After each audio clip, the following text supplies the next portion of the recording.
বাবু হীৰেণ গোহাঁই ডাঙৰীয়াৰ ওপৰত বয়সৰ বহুত ডাঙৰ হেঁচা পৰিছে আৰু বয়সেতো কাকো ক্ষমা নকৰে, মোকো ক্ষমা নকৰিব। গতিকে তেখেতৰ সুস্বাস্থ্য আৰু দীৰ্ঘ জীৱন মই কামনা কৰিছোঁ। কিন্তু যোনে মিয়াসকলক অসমীয়া মানুহৰ বন্ধু বুলি ক'ব পাৰে, তেওঁৰ মতিভ্ৰম হোৱা বুলি ক'ব লাগিব। আৰু সেই ক্ষেত্ৰত কোনো অসমীয়া মানুহে ইয়াক নিশ্চিতভাৱে সমৰ্থন নকৰে।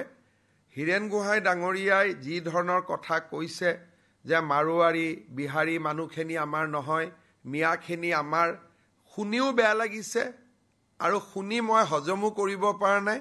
আৰু বিষয়টো মই পঢ়া নাই, মই ভাবি লৈছোঁ যেন এইটো হীৰেণ গোহাঁই কোৱা নাই।